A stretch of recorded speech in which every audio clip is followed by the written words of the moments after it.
So excited for another episode of Beyond the Ball. I'm here with Rachel of M3 Therapy. It's really interesting I'm a kinesiology major myself.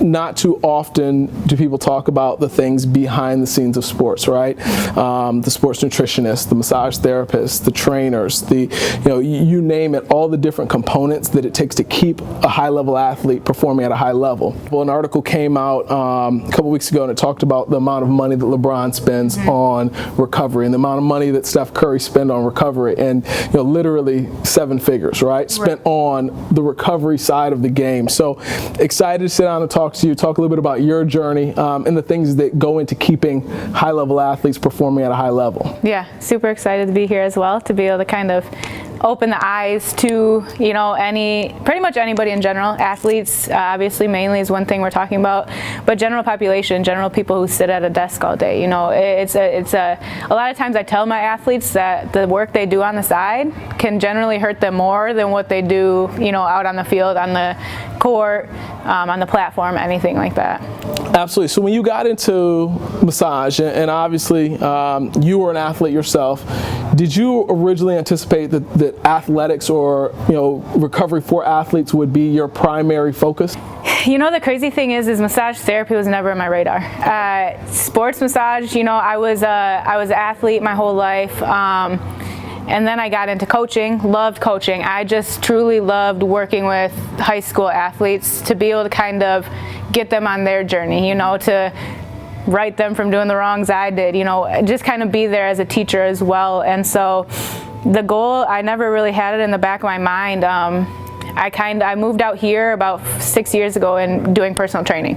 I always wanted to open my own gym, but my goal was to have a gym that was more of a raw type gym where it was athletes can go and train as well as recover there. But I never had the recovery aspect. Stopped personal training, just wasn't my gig anymore. It was just mediocre. I started actually working in physical therapy, thinking like maybe I'll be a physical therapist, work for a pro team, something like that. And it just got to the point to where I'm not a school person, so eight years of physical therapy school, it was not me. When I was younger, my mom got bad migraines, so she would always ask for headaches, or for massages for her headaches. She always told me I was so good, and so that's when she told me, when I was 10, 12 years old, this is what you're gonna do when you're older. Of course, never thought about it until I was working as a PT tech, and I was like, I gotta find something that's gonna push me towards my career. So, listened back to what mom said, and I went and I toured one of the nationally accredited school out here in Southfield, and that day signed up for school, told them, I was like, listen, I want to be a sports massage therapist, I want to work with pro athletes, can I do this with with you guys here? And they're like, yeah, absolutely. I was like, all right, where do I sign, where do I get started? And so it was never in the radar, but then once I started following a few sports massage therapists, actually ones out in this area too, saw that they worked with Lions players, the way they kind of grew, and I was just like, that's it. That's where I want to go. So it wasn't necessarily in your radar, wasn't something that you grew up saying, hey, this is what I want to be, but you made that decision, you fell in love, you found that passion, you said, this is what I'm doing. And now, roughly 18 months into your professional career, and then after finishing school, you have Lions players, you have collegiate athletes. Talk to me a little bit about that journey and what it's been like, literally watching that dream of, you said to them, hey, can you help me do this? Can this happen here? Yeah. Seeing that dream come true and come into fruition in such a short period of time. It literally gives me goosebumps. It's been a true blessing for me, honestly. Like I said, it was never on my radar, but to be where I am in just a short amount of time in this field especially, it's not really thought of, right? A year and a half in, it's not really thought of to have the amount of pro players I have, to have the following I have with my clientele.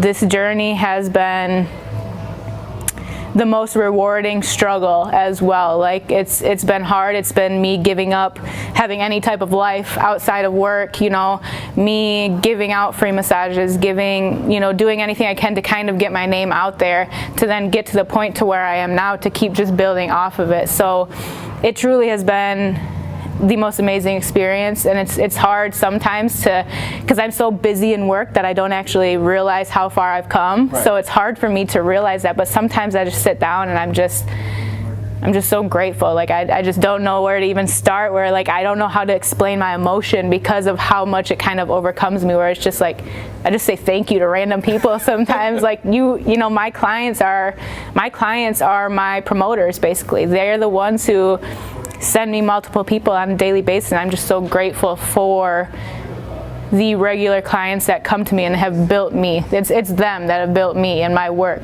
So, you know, you being an athlete and understanding obviously not only the market, but the need for recovery. You know, I think back on, you know, I played at the collegiate level, I played at the professional level, and it wasn't until I was, you know, older and, you know, into my mid-20s and, you know, navigating through injuries and not recovering the same way, and then started to do more research on my own. But you mentioned earlier, we talked about, you know, some high school athletes. Talk to me about the advantages of a high school athlete, you know, focusing in and being very intentional about their recovery plan, intentional about, you know, getting massages, seeing, you know, the right people to keep them performing at a high level. You know, it's huge. Kind of like you said, you didn't know anything about it. Same thing with me when I was a high school athlete. I didn't know anything about it.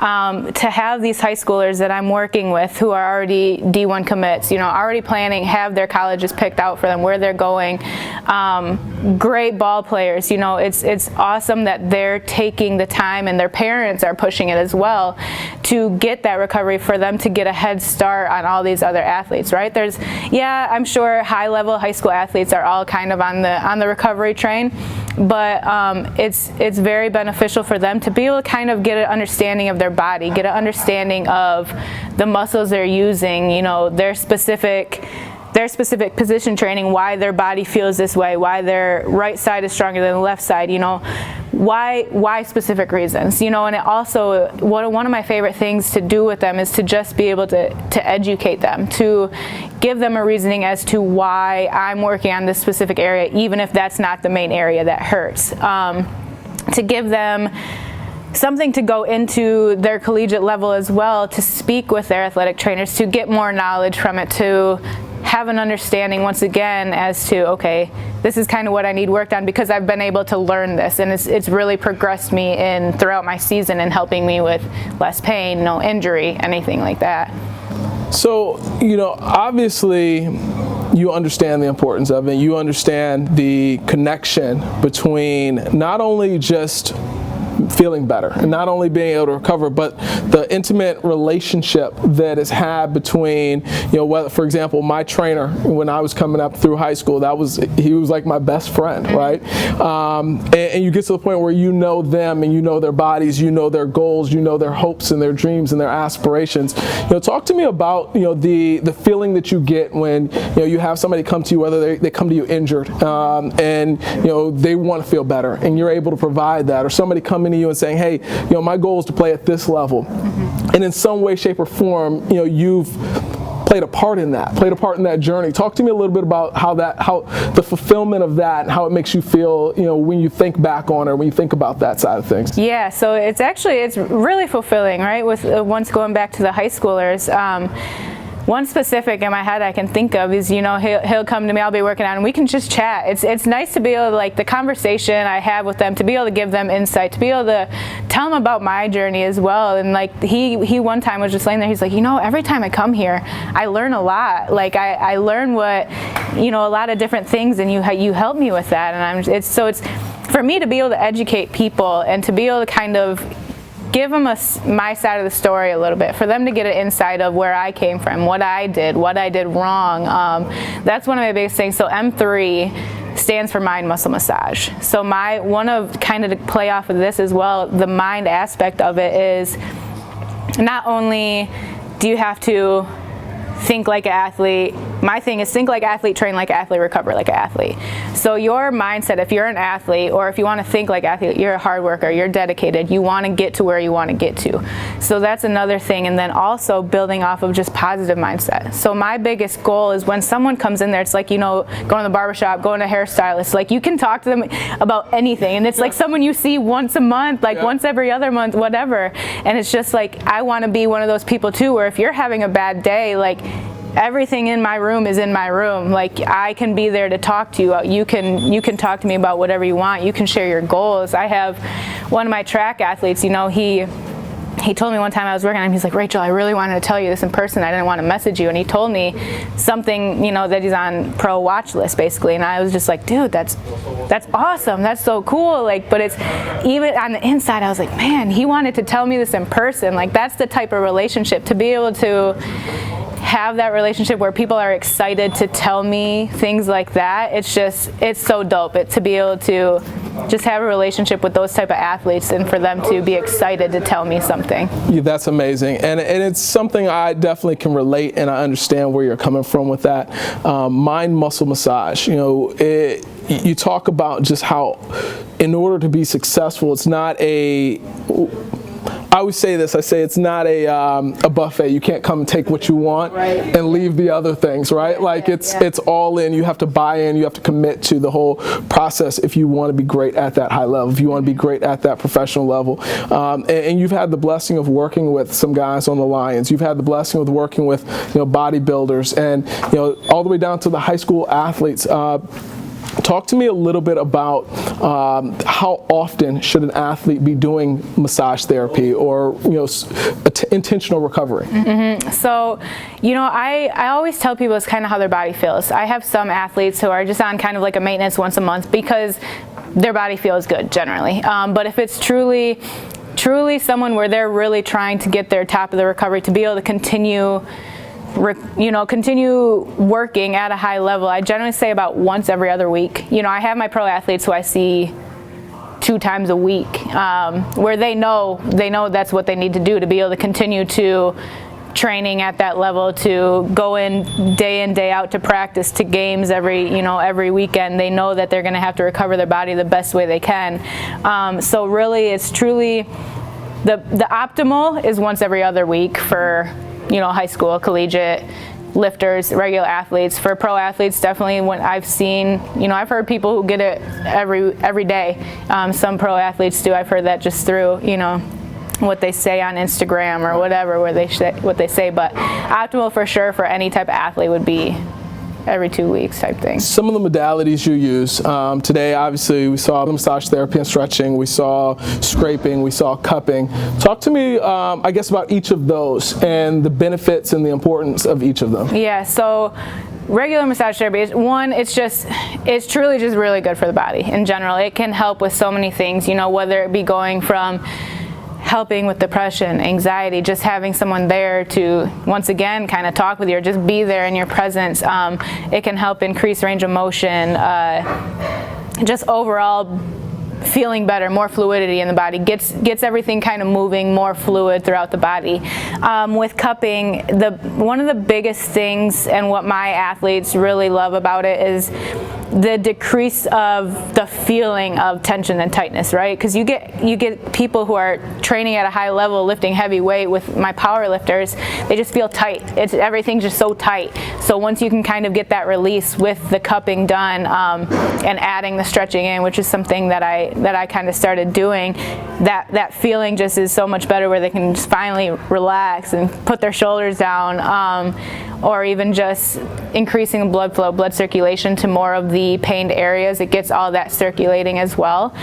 Same thing along with the scraping. So the scraping is actually a new modality I just started doing as I started getting more pro players. They have everything under the sun offered to them at the facility. So me as a massage therapist, seeing these people, I need to be able to offer these things to them too when they're not at the facility. So that's what I started doing. When I started that, it really helps with breaking up the adhesions in the tissue. So once again, kind of releasing all the connectivity that's sitting on top of the muscle to help kind of get more of a circulation into that tissue as well, increasing the range of motion, once again releasing the tension, tightness feeling as well. Awesome. So it's been a hell of an 18-month journey, right? You've put in a lot of work to get to the point where you're at now. What does that next 18 months look like for you? What are some goals that you have, some aspirations that you have? I saw the rebrand, that was super dope. Talk to me about some of those goals that you have that you're attacking right now. So so many people ask me, they're like, well, what's next? What are you doing next? You want your own brick and mortar? What do you want? And so I always tell them, I'm like, I don't know, because I know what I want in my head. My goal is either be working for a pro team or strictly with pro athletes, to whether I travel, to them, or I'm like, if I get to the point to where I'm seeing enough, like I'm in season here for Detroit Lions players, off season I go somewhere where it's warmer weather, where more athletes live, or some of my regular athletes live, literally working out of a training facility or something along those lines. So I'm giving myself 2 years. 2 years, hopefully I'll be having 2 different areas I'm living in. But as for right now, the biggest thing is the branding. I finally finalized the logo for myself. Honestly, I'm just really excited for it because I can really get my name out there even more. To be able to, I'm making shirts for a lot of my clients and making hats, and then kind of just keep going from there. You never know, like a brand is a brand. You can build it whatever way you want. It doesn't have to be just because I'm a massage therapist. So, the next 18 months, I'm just gonna keep going. Like, that's the only thing I know. Don't give up. I just want to keep getting to where I want to get to. Another goal is to hopefully get in with like the Pistons. So I always have pro athletes that I'm working with, so the Lions players are gonna leave soon, and then the season's gonna be done in a month or two. I want to hopefully then have something kind of lined up to where I have another pro athlete coming to me and kind of keep building off of that too, for the time being. So it's just networking, getting myself out there, making people know who I am. That's my biggest thing. That was my biggest thing from day one. I told myself day one I wanted all Metro Detroit gyms to know who M3 Therapy was. I wanted them to know, oh, that's that girl that does the good massages. That's what I wanted, and I've gotten to the point to where I'm not saying I'm known everywhere, but people can be like, oh my gosh, that's that girl. And so now the next goal is definitely going higher in the pro level. That's awesome. Yeah. All right, so final question. For whether it be a young girl, whether it be a young guy, but the student athlete that is starting to think about life after, right? Like life after the air comes out of the ball, what that's going to look like for me. What advice do you give that person when it comes to finding their passion, finding their path, and then seeing it through? Yeah. So one of my biggest things, and my dad told me this all the time, and it's super like basic, but he would tell me like, don't give up, don't ever give up, right? I've always been an athlete. My mindset has always been hardworking. So most of the times as an athlete, that's the thing, right? And I have to say that my biggest thing to tell them would be just find your passion. It's hard, life doesn't always have to be, I finish high school and go right to college. I graduate from college, I get a 9-to-5 job in the corporate world. It doesn't always have to be that. I never was that person, and I wouldn't let myself be that person because I knew it wasn't what I wanted to be. Right. So my biggest thing was always following my heart and what I truly wanted to do, because there's not many people out there that have that mindset to be able to do that, to be able to take that leap and say, I'm going to solely work for myself. But if you have it, that's the biggest thing, is just find that passion. You find that passion, you're not going to fail, because if that's something you truly love to do, you're going to do whatever you can to make that business succeed. And that's what I continue to tell myself the whole time, is I stepped away from working a 9 to 5 or 7 to 5, 7 a.m. to 5 p.m. I stepped away from that about 6 months ago in the middle of the pandemic when I couldn't even see clients. And I was just like, you know what? I'll make it work. There's going to be some way I'm passionate enough about this that I'm going to make this work. So biggest thing, don't give up. Don't ever give up. Go after what you love. Find your passion. Follow it. And just do it. Awesome. Thank you so much. I'm excited to see you continue to grow, continue to soar. Anything I can do, I'm going to make sure to blast this out to all of our student athletes, all the local athletes, and really the biggest thing is finding different ways to be the best version of yourself. Absolutely. Whether it be on the field, on the court, or off, or in business, or in life. So super dope. I love your story, and I'm excited to see you grow. I appreciate you so much. It was awesome.